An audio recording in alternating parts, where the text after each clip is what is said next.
Hello everyone, welcome back to PMAT0028.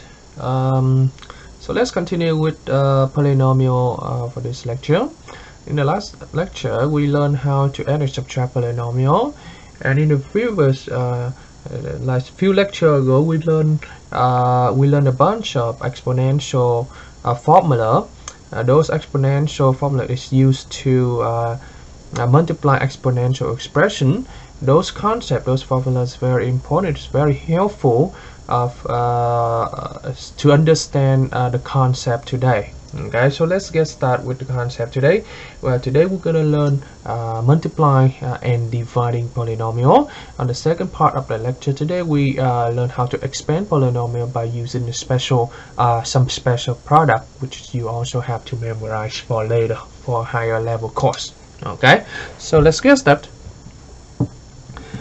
Polynomial, continue. Okay, so on the first part we learn how to multiply. Okay, multiply and dividing polynomial. Nomial. Okay. So the lecture today will be covering section 5.5, 5.6, and 5.7. So how are we going to multiply polynomial? I already said we have to use exponential formula. We already learned last time, and the formula you use the most is this one. A to the n times a to the m is a to the n times m. A to the n over a to the m is a it's n minus m. This is addition, okay? And another one is a to the n raised to the m is a to the n times m. So this formula is very powerful, which is going to help us to understand how to multiply polynomial. Okay, I don't think you have to deal with negative exponent. Polynomial that has negative exponent, that is not called polynomial anymore. So I don't think we're gonna deal with in this case. But this formula can be used for negative exponent also. We already learned when we learn how to simplify exponential expression. Okay, so let's jump to the first example right away. Other than this formula, we also use distributive property. You see that distributive property is very powerful also. You see, every time you see parentheses, you can use distributive property to expand it. For example, I have something like this. I have 7x times x squared plus 2x plus 5. You see that you have 7x as the first polynomial. You have another polynomial, trinomial, x squared plus 2x plus 5. So you want to multiply these two polynomials together. We're going to use distributive property. So you're going to do 7x times x squared, 7x times 2x, and 7x times 5. Okay, so what did it give you? 7x times x squared. If you guys cannot do it in your mind, then you can do it on a scratch paper. 7x times x squared. You see, this is x is the first degree, right? If I apply this formula, the same base, so I just add the exponent. So 7 times 1 is 7x to the third. Okay, and you do similarly for the second term. So we have 7x times 2x give me 7 times 2 is 14. X times x is x squared, because you add exponent. You see that you just apply the formula. So 7x times 5, there's no base over here, so 7 times 5 35x. Okay, so you see that's the way you multiply polynomial. But what if I have something like this? Because this is the monomial multiplied by the trinomial. What if I have a binomial? I want to multiply by trinomial. Well, we're gonna apply the distributive property also. So we're gonna do like this. Okay, we're gonna do like that. And you can multiply any polynomial to the 5 term multiplied by 4 term, 5 term multiplied by 6. It doesn't matter. You just go ahead and apply distributive property. Oh, I'm sorry, this is x. Okay. So you have x times 3x squared give you 3x to the third power, right? X times negative, so negative 4x squared. X times x is x squared. X times 2 is 2x. Okay. 2 times 3 is 6x squared. You just multiply the coefficient together. Remember, when you add or subtract, it must be similar term, but when you multiply it, you don't have to. It's not necessary to have similar term to multiply, because we can apply this formula right here. Okay, as long as the same base, then everything will be fine. So 6x squared minus 8x, right? 3x, 2 times 2 is 4. So after I multiply for them, I'm gonna combine like term. Now I can combine like term, anything I can combine like term, something similar. So 3x to the third degree is not that's alone, so negative 4x squared plus 6x squared should give you 2x squared. Right, 2x negative 8x is 6x. We already learned in the previous video, plus 4. Okay, so that will be your final answer. Again, multiplying a polynomial.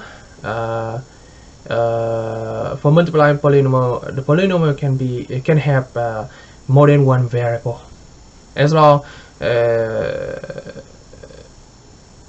as you apply a distributive property, then everything will be fine. Okay, and it could be more than one variable. For example, like this. What if I have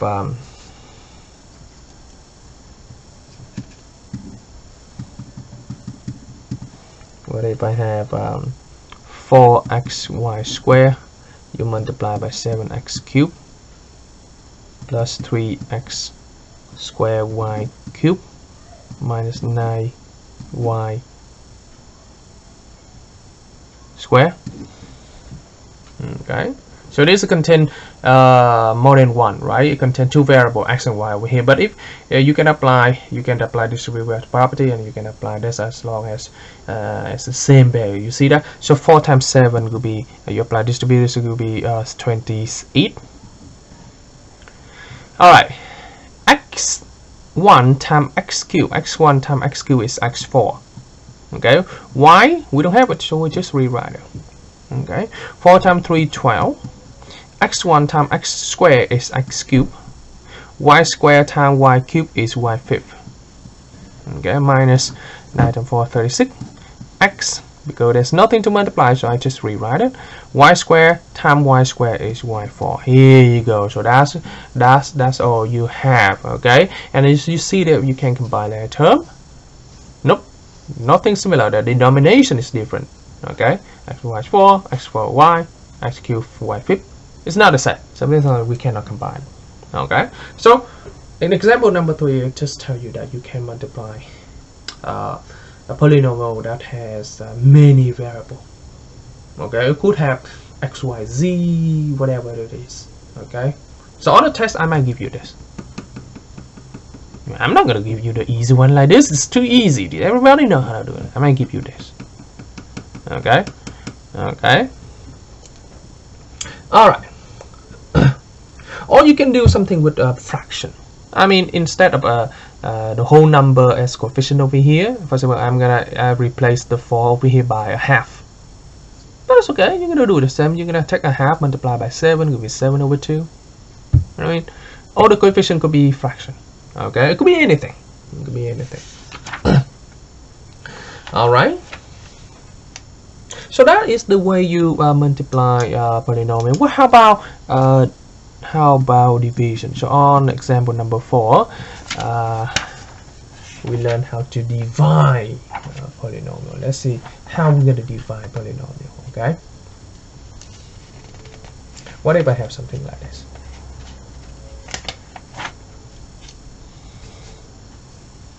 9x to the fifth minus 12x squared plus 3x. This is trinomial, right? Fifth degree trinomial divided by second degree monomial, because there's only one term. Alright, so how are we going to divide this? So this is the general strategy, okay? You're going to split them up. Split them up. Okay, minus, split them up. Split up. Okay, and you can only split up if the top has more term. You see it over here, the top, it contains 3 terms, the bottom has 1 term.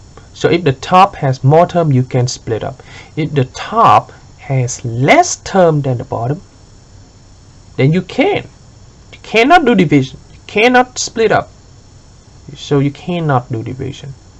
Okay, so after you split it up, you see the coefficient, it can divide. You see the x to the fifth divided by x squared. You see, you can apply this because it's the same base. X to the fifth minus x squared, you do subtraction, so give you x to the third, because 5 minus 2 is 3. Okay, you see that this formula is very helpful in division. This formula is helpful when you multiply. Okay, sometimes we can use this. Okay, so 12 going to 3, 3 going to 12 is 4. X squared divided by x squared, everything's gone, so you have only 4 left. 3 divided by 3 is 1, so x divided by x squared. X divided by x squared give you 1 over x. Right? Because 1 minus x squared, okay? 1 minus x squared is x to the negative 1. Okay, we already learned big 1 minus 2 negative 1, so x to negative 1, you flip it over. We already learned last time negative exponent, you can convert it to positive exponent by flip it over. So x negative 1, you flip it over, become 1 over x positive 1. Okay, so that is how you divide polynomial. You split them up. Okay, on the example number 4, on example number 5, I'm sorry, we're dealing with a polynomial that contains more than one variable. For example, we have like this, ax squared, y squared, so you have 2 variables, minus 6xy plus 2x over 4xy. You see, on the top has more term in the bottom, you can split up, so 2x squared, y squared, 4xy, 16xy, 4xy, 2x over 4xy. 4 going to 8, 2. X squared divided by x give you x, right? Subtraction. Y squared will give you y. 16 4 x squared, everything's gone, so you don't have any more. 2 form 1/2, right? X gone, but you have y at the bottom. Here you go. So that's your final answer. Okay. I'm not gonna do I'm not gonna do division for binomial. So you don't have to worry, because on the textbook they show you how to divide trinomial by binomial. I mean, that is the concept we learn in intermediate algebra. So I'm not gonna do that for this course. Okay, so you don't have to worry about when you divide by binomial. So all you can see over here, the bottom is the monomial. Okay, on the top I can give you 4 term, 5 term, 6 term, but at the bottom I always give you 1 term. Okay, because if I give you 2 term, it could be too much for you. So on the example, if you see anything with 2 term at the bottom like this, you have to let me know. Okay, let me know. So that is the way when you multiply dividing polynomial. On the second part of the lecture,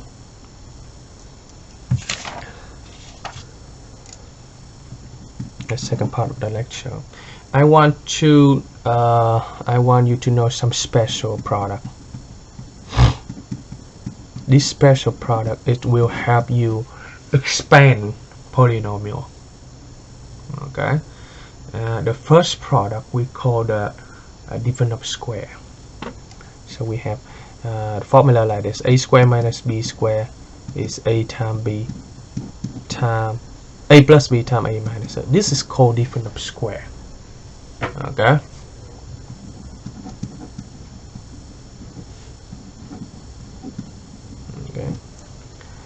And the second one we call square of the sum. A plus b square is a square plus 2ab plus b square. This is called square of the sum. Okay. The third one is a minus b square is a square minus 2ab plus b square. This is called a square of the difference.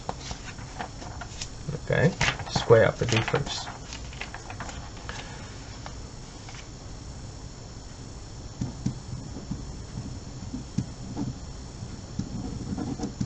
I want you to memorize this formula, okay, because it helps you to expand. Example, expand the following algebraic expression. Okay, what if I have you something like this? What if I give you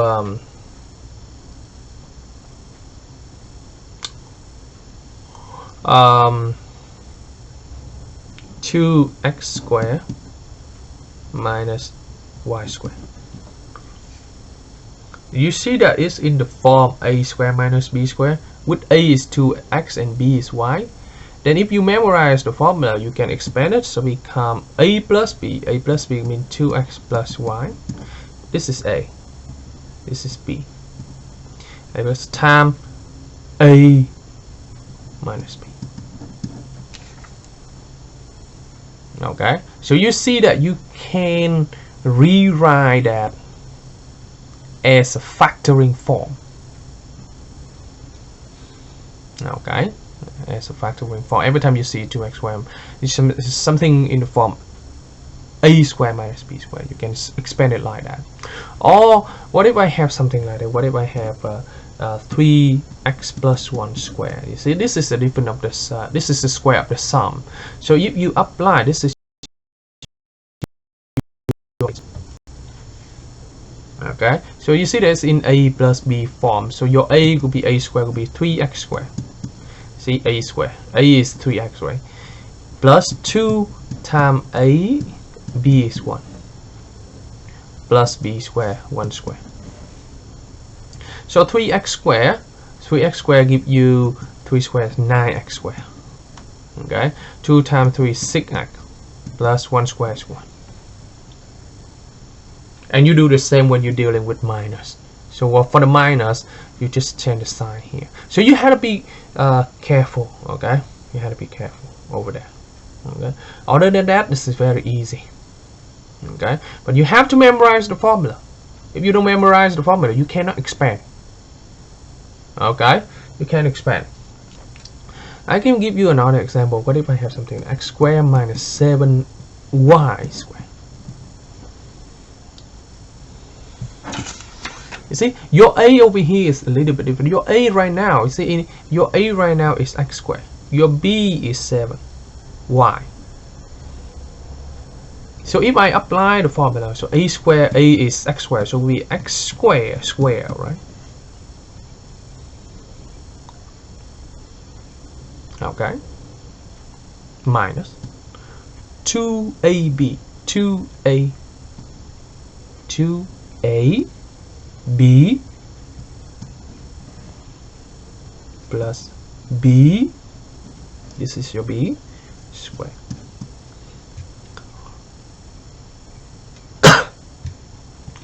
Okay, so how can continue? X squared raised to the second power. We already learned the formula right here. You multiply the power together, so give you x squared. 2 times 2 is x to the 4. Okay, 2 times 7 is minus 14 x squared y. We're going, because this is this different base, we cannot multiply them. 7 squared 49 y squared. Okay, so that's it.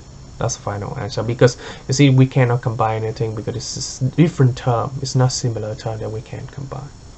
Okay, so it's not really hard. However, you have to memorize, and you have to recognize. You must be able to recognize which one is A, which one is B. Okay, which one is A, which one is B. Well, I mean, if it is different, if it's separate by the addition sign, or the top one, or the minus sign, the top, the first one, the first term must be A, second term is B. Okay, then you just apply a formula. Okay, it's not really hard. This is very easy, but this, you have to memorize the formula. Okay. All right. So I think that's all for chapter 10. Next time we're going to jump to chapter 11. Okay. Yep, so next time we're going to do chapter 11. Please let me know if you don't get any example here. Send me a text message, and keep it up with your homework. Okay, don't fall behind on homework.